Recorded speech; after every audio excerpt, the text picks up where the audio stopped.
chicos, vamos a empezar analizando cómo es la patología cardiovascular, ¿no? La patología cardiovascular, chicos, es una enfermedad que va aumentando a nivel mundial, porque aumenta el promedio de vida, porque aumentan los malos estilos de vida, ¿no? Conforme aumenta la obesidad, conforme aumenta la hipertensión, la diabetes, el sedentarismo, va a ir aumentando esta patología. Por eso es importante saber diagnosticar, reconocer a tiempo. Claro que lo ideal sería la prevención, ¿no?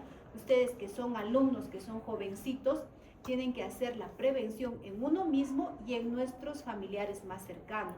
Siempre tenemos que estar diciendo al papá, a la mamá, a los abuelitos, cuáles son los estilos de vida saludable, la actividad física. Por más que ustedes estén en un semestre complicado, chicos, dense tiempo, por lo menos una horita o 40 minutos mínimo, para hacer carrera, para hacer ejercicios aeróbicos, ¿no? De repente no hay cambios físicos haciendo 40 minutos, pero las arterias se lo van a agradecer, sus arterias. No hay nada mejor que la actividad física para nuestras arterias, para nuestro cuerpo. Entonces, si alguno es sedentario, empiecen a hacer actividad física. Si no tienen un gimnasio cerca, aunque sea un estadio, una cuadra bajo reloj, empiecen a caminar a paso acelerado, empiecen con 20 minutos, luego 30, lleguen a 40 y se hacen carrera una horita, mucho mejor. ¿Ya, chicos? Entonces, esta patología es responsable del 35% de muertes, miren, a nivel mundial. Según las estadísticas, 1 millón de personas muere cada año por patología cardiovascular. Cuarta parte de las muertes ocurre en muerte súbita, de forma súbita. Quiere decir que son pacientes que no tenían un diagnóstico ni tratamiento, ¿no? Ellos decían que estaban sanos, que estaban normal y tienen pues esta muerte súbita. El incremento de enfermedades como la hipertensión, la diabetes, el síndrome metabólico. Cuando hablamos de síndrome metabólico hablamos de un paciente obeso, dislipidémico, hipertenso y diabético, ¿no? Ese es el paciente con síndrome metabólico. Estas enfermedades están haciendo que la enfermedad cardiovascular sea cada vez más prevalente a nivel mundial. Ahora, antes se creía que las enfermedades cardiovasculares eran más frecuentemente en varones que en mujeres. Ahora se sabe que la prevalencia es igual, tanto en varones como mujeres. Lo que pasa es que la enfermedad cardíaca ha estado pues infravalorada en las mujeres. ¿Por qué? Cuando una mujer presenta dolor de pecho, dolor del corazón, ¿qué dicen? Ay, es mujer, no llega a un hospital, ay, no, es mujer joven, habrá tenido estrés, habrá peleado, o sea, habrá peleado con el esposo, ¿no? Entonces, ahí es donde estamos nosotros subestimando esta cifra y tenemos casos donde las mujeres llegan a tiempo a un establecimiento de salud y son dadas de alta sin hacer un diagnóstico adecuado. Otra cosa es que las mujeres, chicos, tenemos más prevalencia de una enfermedad microvascular, quiere decir enfermedad esclerótica de microvasos. Entonces, a veces en un cateterismo no se ve la arteria cerrada, pero el problema está a nivel de las arterias más pequeñitas, ¿no? Y eso es más frecuente en mujeres. Entonces, la mujer presenta estos síntomas, pero como les vuelvo a decir, muchas veces las pacientes mujeres son pues infravaloradas, ¿no? O sea, en un hospital lo toman más como que es algo psicológico, ¿no? Más frecuente en la mujer psicológico y no es así. Ahora se sabe que la prevalencia es igual tanto entre varones como mujeres. En el caso, por ejemplo, cuando ustedes vayan a hacer su rural, su serum, van a ver que el machismo es recontra prevalente en nuestro medio, ¿no? Entonces ahí el único que se puede enfermar del corazón es el varón. A la mujer, pues ni caso le hacen, ¿no? Muy difícil que lleven a una mujer a un centro de salud, dependiendo, ¿no? Pero en el área rural, yo creo que en todo el Perú debe ser así, ¿no? Todavía hay un machismo muy, muy elevado. Entonces, ahora se sabe que las enfermedades son prevalentes tanto en varones como en mujeres de igual manera.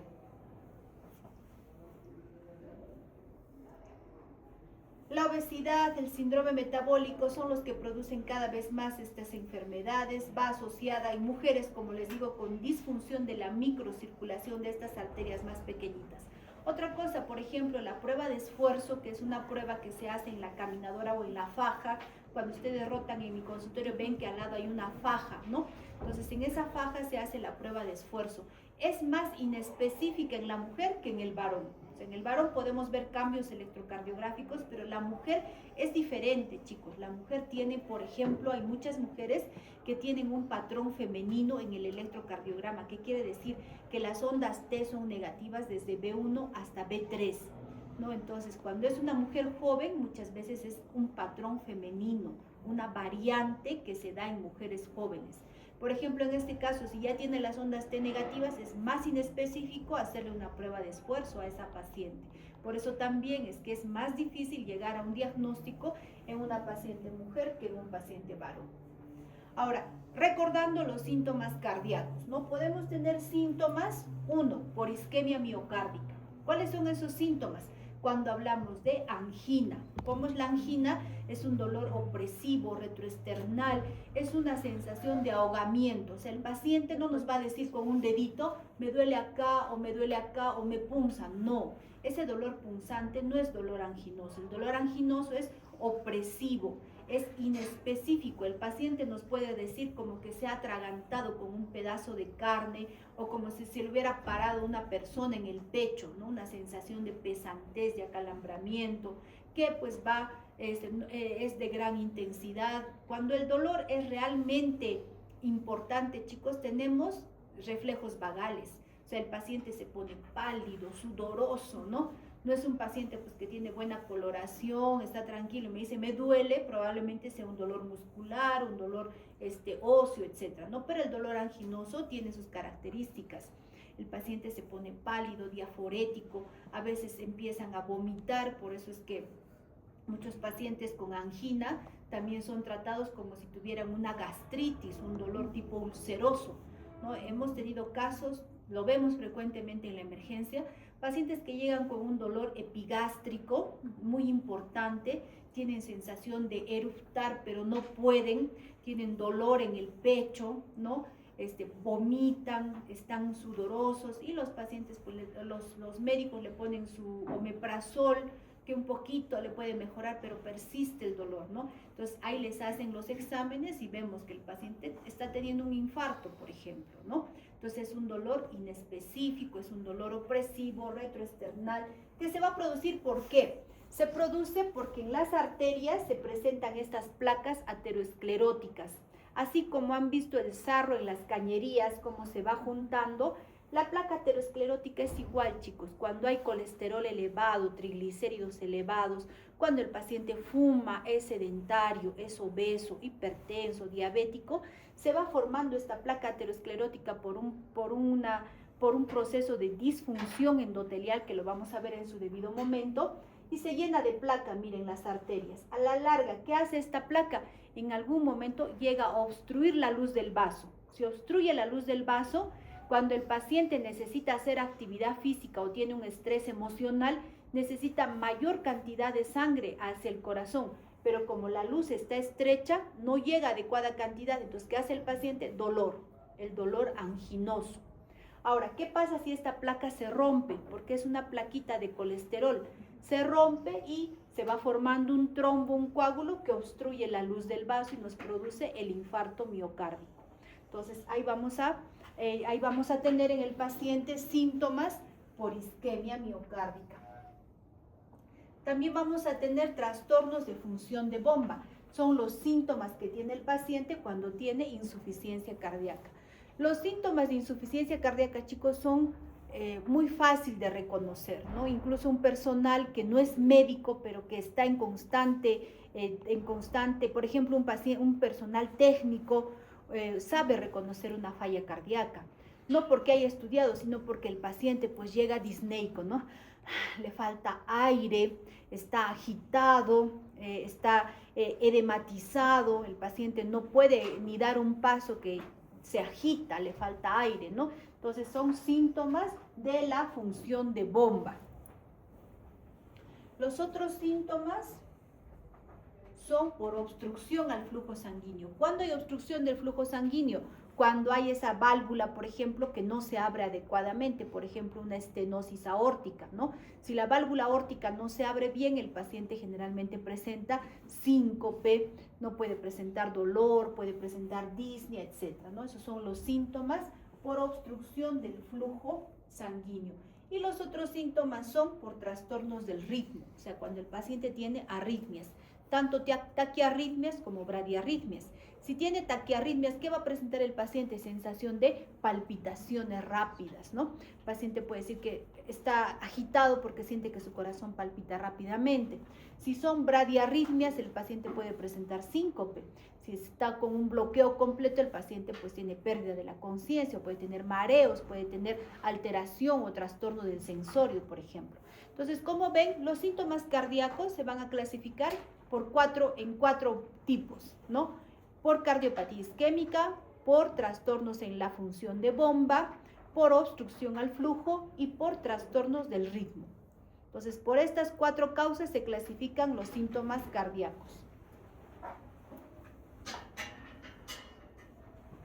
Ya hemos dicho que en la isquemia miocárdica lo que va a pasar es que hay un desbalance, ¿no?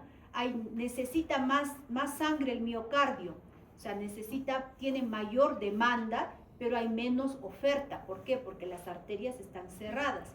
Ahí van a presentar los pacientes estos síntomas de angina. En los trastornos de bomba, como hemos dicho, en la falla cardíaca, el paciente siente fatiga, siente disnea, tiene congestión, ¿no? Si el paciente hace, por ejemplo, un edema agudo de pulmón, como en este caso, miren esos pulmones, ¿no?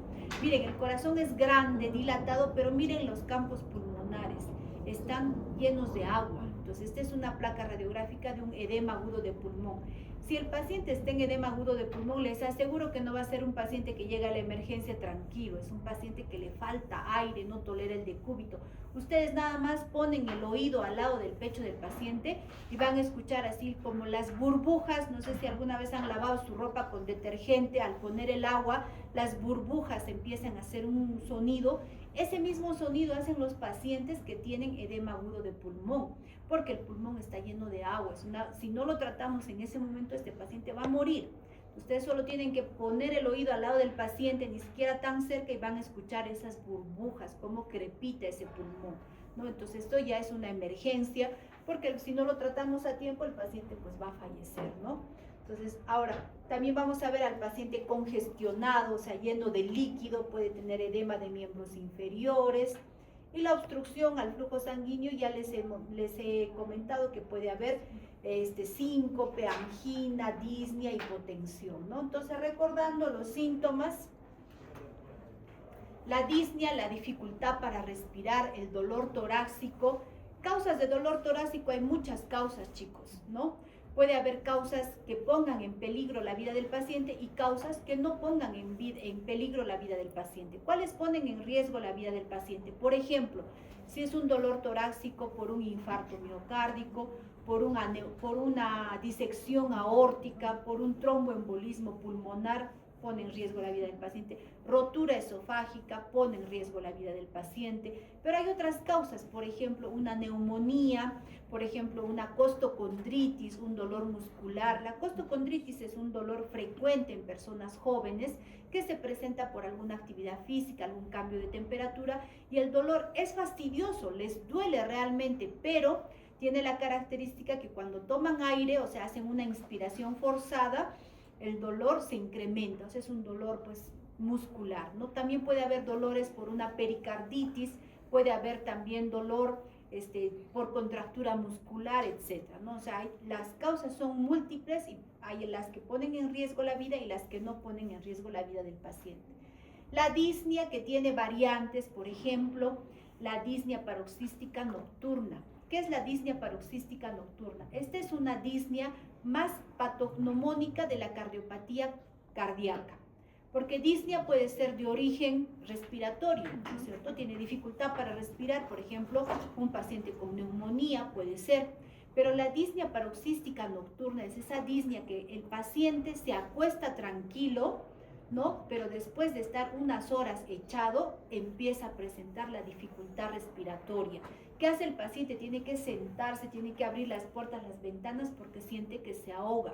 Entonces, esta es la disnea paroxística nocturna, que ya lo vamos a ver en su debido momento. Es más patognomónica de la cardiopatía, ¿no? Otras, por ejemplo, el edema. El edema también puede tener otras causas, por ejemplo, el edema renal, el edema por hipoalbuminemia, el edema por problemas hepáticos, ¿no? Pero el edema generalmente de tipo cardíaco es un edema en zonas declives. Si el paciente camina, por ejemplo, es en los pies, en los miembros inferiores, puede ser un paciente postrado, ¿no? Si el paciente está totalmente postrado, el edema va a ser en las zonas que tengan declives, por ejemplo, en la zona sacra, en la espalda, ¿no? Entonces, ahora, el edema, por ejemplo, de origen renal, es un edema que se presenta generalmente en la cara. O sea, el paciente despierta, tiene la cara hinchada, los ojos hinchados. En cambio, en el edema de tipo cardiológico, el paciente generalmente en la mañana está bien y conforme transcurren las horas se va acumulando líquido en las zonas declives. Ahora, otro tipo de edema, por ejemplo, cuando hay obstrucción de los conductos linfáticos, ¿no? Ese es un edema de miembros inferiores que es duro, es un edema permanente, ¿no? No va a mejorar ni con diuréticos ni con nada. Entonces, al hacer un examen Doppler ya vemos que este sistema linfático está obstruido. Otro tipo de edema, por ejemplo, el edema por hipoalbuminemia, ¿no? Por ejemplo, entonces hay varios tipos, varios orígenes del edema. Otro síntoma cardiológico es el síncope. Cuando hablamos de síncope estamos hablando de una pérdida súbita de la conciencia. Es como que al paciente lo desenchufas y el paciente se cae. A veces el paciente llega incluso a tequearse, ¿no? A tener un traumatismo en la cara, se fracturan los huesos, pueden hasta tener un TEG, como les digo, y el paciente no recuerda absolutamente nada, cómo se cayó, ¿no? Pero este síncope puede tener un origen neurológico, que es lo más frecuente, ¿no? Pero si el origen no es neurológico, el origen puede ser cardíaco. ¿Y qué causas cardiológicas nos van a llevar al síncope? Por ejemplo, una arritmia, ¿no? Una arritmia, un bloqueo, una bradiarritmia o una estenosis de la válvula aórtica. La estenosis de la válvula aórtica, o sea que la válvula aórtica no se abra, ¿no?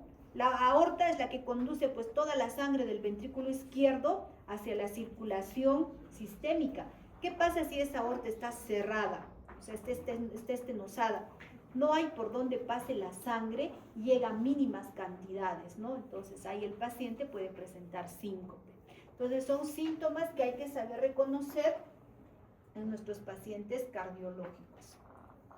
Ahora, tenemos que hacer siempre una buena anamnesis. No se olviden de eso, chicos, ¿no? En todo paciente, no solo cardiológico, en todo paciente deben enfocar ustedes.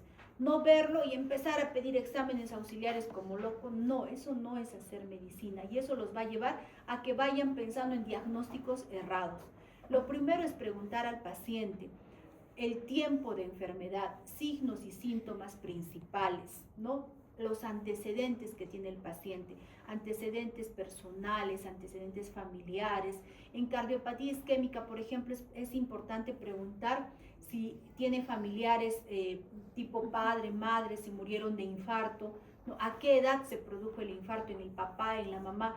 No vale, pues, por ejemplo, si el abuelito se infartó a los 90 años, eso ya no tiene importancia.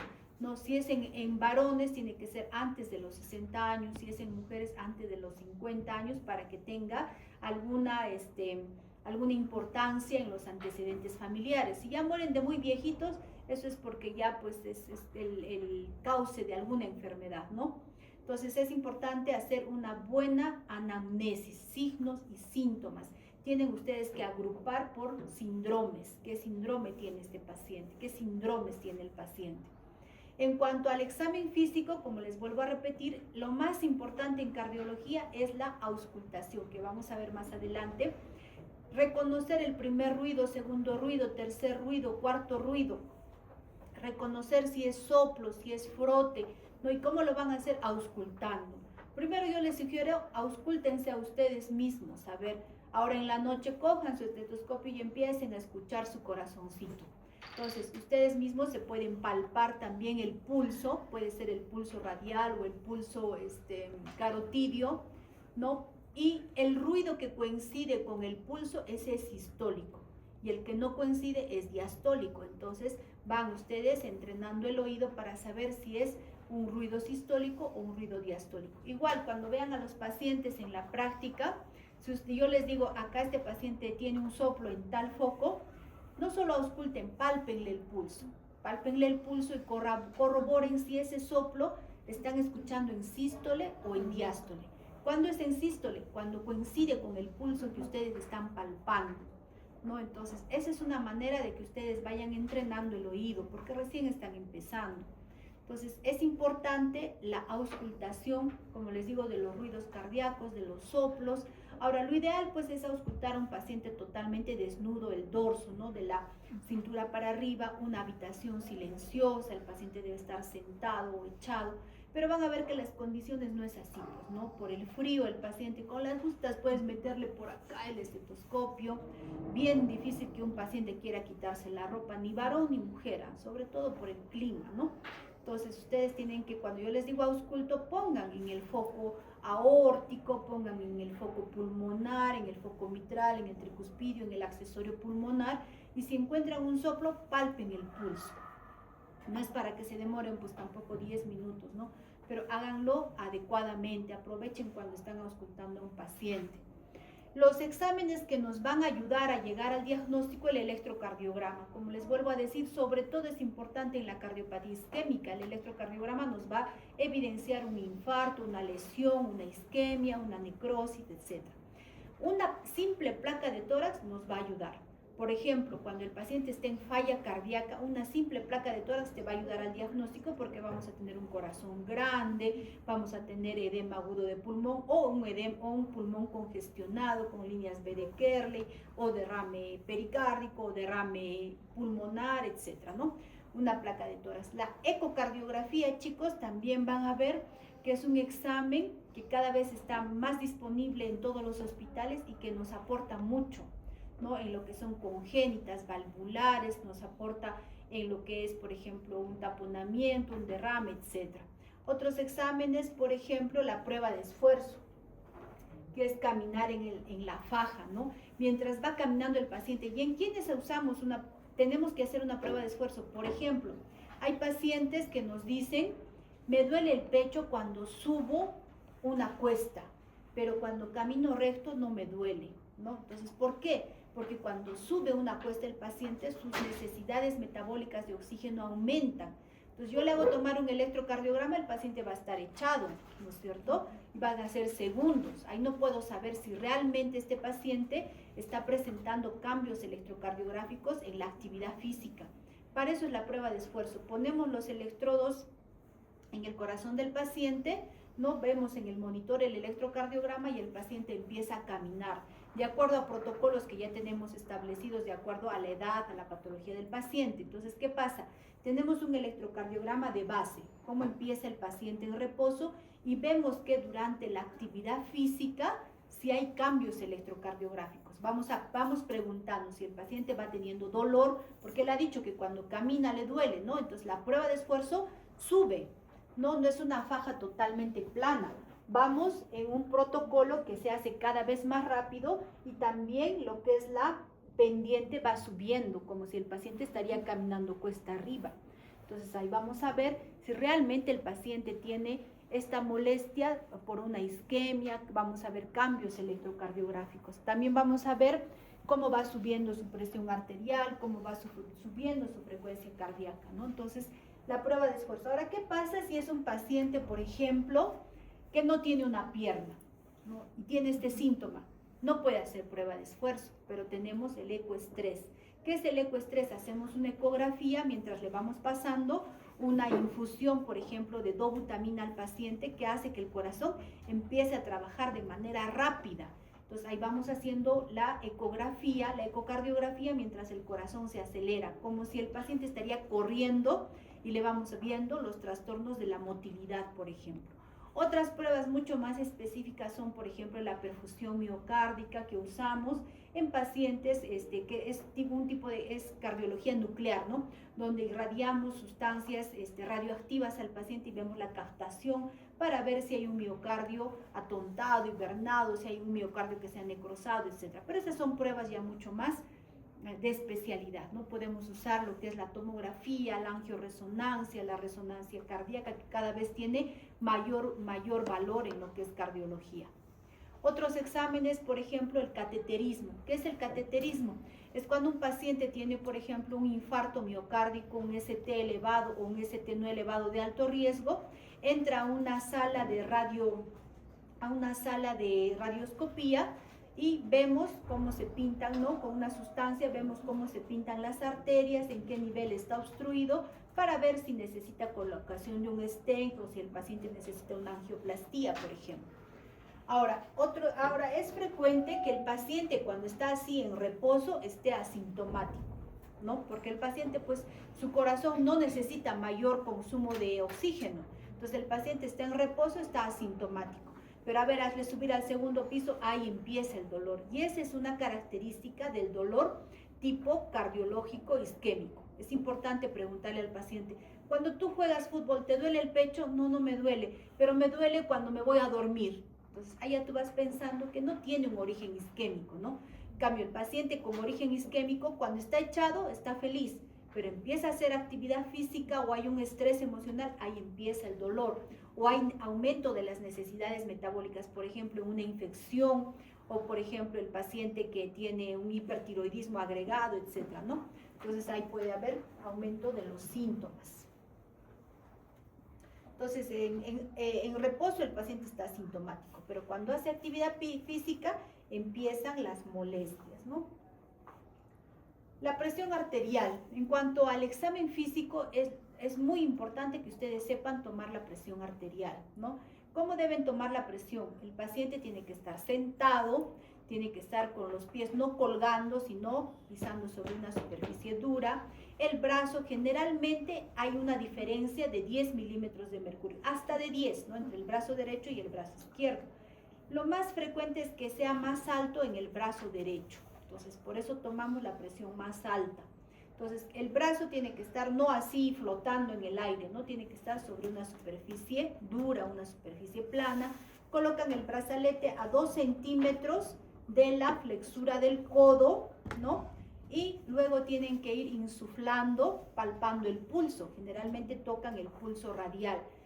Una vez que ya no palpen el pulso, siguen insuflando 10 milímetros de mercurio más y recién van bajando de 2 a 3 milímetros de mercurio por segundo, si el paciente está en ritmo sinusal.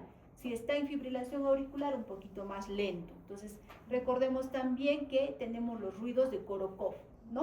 O sea, el primer ruido es la presión sistólica, luego va disminuyendo, luego desaparece, ¿no? Entramos al gran silencio y ya pues por último es la diastólica, el último sonido que auscultamos. Entonces es importante. Ahora, también van a ver que puede llegar paciente chocado. Si el paciente, ustedes quieren escucharle la presión, no se ausculta la presión cuando el paciente está chocado. ¿Qué tienen que hacer? Tienen que saber tomar la presión palpatoria, ¿no? Palpan el pulso, van tomando la presión y el primer latido que sientan va a ser la sistólica y el último la diastólica. Entonces, esas cosas, chicos, ya ustedes tienen que tenerlas de conocimiento de lo que es la semiología. Y también han hecho pues instrucción básica médica, ¿no es cierto? Hayan aprendido a suturar, han aprendido a poner inyectables, ¿no han aprendido? ¿No saben suturar? Aún no. Ya, bueno. En mis épocas, en segundo semestre, hacíamos IBM. También pues yo tenía la facilidad de que éramos tan poquitos alumnos en mi facultad, que éramos 10 alumnos de repente que estábamos en el curso. Entonces nos daban a una enfermera, íbamos en sus turnos de la enfermera de día o de noche, y todo lo que hacía la enfermera teníamos que aprender. Lo que son inyectables, lo que es colocar vías venosas, ¿no? Y ahí estaban pues los internos de medicina, que eran nuestros como hermanos mayores. Y ellos agarraban, llegaba un borrachito con un corte por acá, por allá, ya, empieza. Tú, no he practicado nada, empieza, te decían. Agarrabas tu pinza, todo, y a veces pues hacías mal al principio, cortabas, volvías a hacer, el borracho está feliz roncando ahí, ¿no? Entonces ahí empezábamos a suturar, empezábamos a perder el miedo pues a suturar, porque al principio siempre da miedo, ¿no? Pero a los borrachitos, cuando están así muy borrachos, ni siquiera se les pone anestesia. Están tan dormidos que así sin anestesia empiezas a suturar, ¿no? Cada vez lo haces mejor. Me acuerdo que el primer inyectable que puse yo hacía la mala, no lo hice bien, el pobre paciente casi se muere de dolor y era algo tan sencillo como un diclofenaco, creo. Pero bueno, tiene ventajas y desventajas. Pero traten de hacerlo, chicos. Ustedes tienen que tomar la presión arterial. Empiecen por los familiares. Yo estoy segura que tienen un papá, un tío, una abuelita. Van a ver que la presión es diferente conforme aumenta la edad. No van a ver, por ejemplo, en la abuelita, en el abuelito, que la sistólica es más alta y la diastólica más baja. Tienen una diferencial más alta. En un niño es más difícil, es un aparato más chiquito, pero también tómenle. O sea, traten de practicar sin hacer daño, ¿no? A los familiares directos. Ustedes ausculten al abuelo, a la mamá, al papá, a la enamorada, aunque sea, pero ausculten, chicos, para que ustedes sepan diferenciar cómo late un corazoncito normal, y cuando vayan a la práctica van a ver cómo es un paciente con arritmia, con soplos, ¿no? Entonces la presión arterial es importante. El electrocardiograma, que nos va a dar signos, ¿no?, de alguna cardiopatía, de crecimiento de cavidades. Miren la placa radiográfica, ¿les llama la atención? ¿O es normal? Es una placa anormal, ¿no? Primero, que el corazoncito está grande. Recuerden que hablamos de cardiomegalia cuando el corazón mide más del 50% del índice torácico. O sea, el índice cardíaco no debe superar el 50% de todo el índice torácico. Pero acá obviamente supera, ¿no? O sea, hay una cardiomegalia. ¿Qué más llama la atención? Que este corazón está acabando así en punta, ¿no? Generalmente cuando acaba en punta, chicos, es por crecimiento de ventrículo izquierdo. Ahora, no solo veamos el corazón, sino los campos pulmonares, ¿no? Hay patrón de fibrosis pulmonar. Entonces, todo eso también hay líneas B de Kerley, ¿no? O sea, es un paciente congestionado, debe tener crépitos, ¿no? Entonces, una placa de tórax también nos va a ayudar al diagnóstico. Algunos exámenes de sangre también nos ayudan. Por ejemplo, si el paciente que tiene falla cardíaca tiene además una neumonía, esa neumonía va a descompensar al paciente. Entonces, un hemograma, un PCR, un BSG, un examen de glucosa. Generalmente los pacientes son diabéticos, los que tienen cardiopatía isquémica o falla cardíaca, ¿no? La glucosa, la creatinina es importante, cómo está la función renal del paciente. Si es un paciente que estamos sospechando de cardiopatía isquémica, tenemos otros exámenes como la troponina, CPK, CPK-MB, etc., ¿no? Entonces, todo eso, pero son exámenes auxiliares que nos van a ayudar a llegar al diagnóstico, pero no nos podemos basar en eso. Recuerden, su nombre es exámenes auxiliares, exámenes complementarios. Van a complementar nuestra anamnesis y nuestro examen físico. Entonces, para llegar a un diagnóstico hay que ver no solo el diagnóstico. Digamos, el paciente ya tiene el diagnóstico de falla cardíaca, ¿no? Entra el paciente con falla y el camillero les va a decir: doctor, ha llegado un paciente con insuficiencia cardíaca. El camillero ha diagnosticado. Ustedes no se van a quedar en eso. Tienen que saber, tienen que hacer el estudio de cuál ha sido la causa que le ha llevado a mi paciente a la falla cardíaca. Si era un paciente que ya tenía este diagnóstico, ¿qué lo ha descompensado? Lo habrá descompensado que ha abandonado el tratamiento, o que su dieta ha sido muy rica en líquido, en sal, o lo más frecuente, que una infección lo esté descompensando.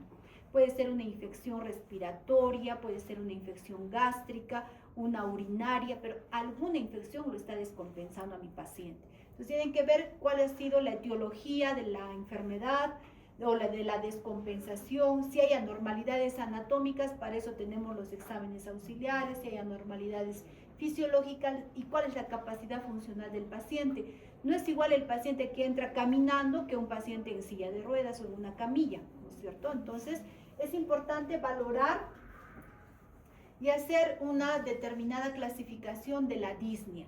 La disnea, que es la dificultad respiratoria, se ha clasificado hace muchos años según la NIHA, o sea, según la New York Heart Association, se ha clasificado en 4, y esta clasificación es de acuerdo a la actividad física de cada paciente. No es igual la actividad física de un alumno de medicina que, por ejemplo, que un atleta, ¿no? El atleta pues correrá, qué sé yo, 5 kilómetros diarios, y ustedes con las ustedes suben al segundo piso. A no ser que haya excepciones, que debe haber, ¿no? Debe haber. Pero generalmente pues el estudiante de medicina es un ratoncito de biblioteca que está estudiando, que está en esto, ¿no? Pero como les digo, hagan siempre actividad física. Entonces, según la NIHA, la disnea se clasifica así, como ven chicos, en 4 clases. ¿Qué quiere decir la clase 1? La clase 1 es cuando no hay limitación a la actividad física. La clase 2 es cuando hay limitación a la actividad física mayor de lo habitual. Para mí, mayor de lo habitual puede ser subir al 3er piso. Para un atleta puede ser correr 2 kilómetros, porque antes él corría 4. Entonces tiene que ser de acuerdo a la actividad física habitual de cada paciente. La clase 3 es cuando hay una limitación a las actividades físicas comunes, por ejemplo, a comer, a peinar, a vestirse. Ya ese paciente tiene la dificultad respiratoria al comer o al peinarse. Eso ya pues es una clase 3. Y la clase 4 es cuando el paciente ya tiene disnea hasta el reposo. O sea, el paciente está echado o sentado, pero le falta el aire, ¿no? Echado y sigue agitado, sigue disneico. Entonces es importante que ustedes clasifiquen según esta clasificación de la NIHA, ¿no? Ahora, puede haber también algunas enfermedades que agraven los síntomas cardíacos. Por ejemplo, es un paciente con falla cardíaca y de pronto tiene una anemia aguda. Puede ser por una hemorragia. Entonces, esta anemia lo va a descompensar al paciente. Ahora, digamos que sea un paciente con patología cardíaca y de pronto hace una tirotoxicosis, una taquiarritmia, lo va a descompensar al paciente. Y cuando hablo que lo descompensa, el paciente pues está congestionado, disneico, está con ortognia, disnea paroxística nocturna, edema en los miembros inferiores, etcétera, ¿no? Entonces tenemos que ver también si hay alguna patología que se ha sobreagregado y que ha descompensado a mi paciente. Esto, por ejemplo, chicos, es una imagen de una cardiomiopatía hipertrófica. Miren, las paredes del ventrículo izquierdo están muy engrosadas, ¿no? Normalmente, y eso hemos visto hoy día en consulta, pero no han llegado a ver la ecocardiografía, es así. Normalmente es 11 milímetros en un corazoncito adulto, máximo 11 milímetros. Pero acá habrá pues como 25, ¿no? O sea, se ha engrosado. Entonces, ese engrosamiento de las paredes hace una especie de feedback y que la aorta no se abra. Entonces ahí el paciente hace síntomas de estenosis aórtica, no porque haya patología de la válvula aórtica, sino porque estas paredes son tan gruesas que obstruyen el tracto de salida del ventrículo izquierdo de la aorta y no pasa la sangre adecuadamente. Entonces el paciente, cuando hace actividad física, puede desmayarse, puede tener síncope, puede tener dolor, disnea, agitación, etc. Importante la historia familiar, ¿no? Preguntar siempre si el papá, algún tío o tía ha muerto, por ejemplo, de muerte súbita, porque esta cardiopatía hipertrófica es causa de arritmias malignas y es cuando el paciente tiene una muerte súbita. Ustedes habrán escuchado antes, ha habido deportistas, un futbolista, un beisbolista que en pleno partido se ha muerto, ¿no? En plena actividad física se ha muerto, supuestamente era sano, pero lo más probable es que haya hecho una arritmia maligna y tenga pues una cardiopatía hipertrófica, por ejemplo.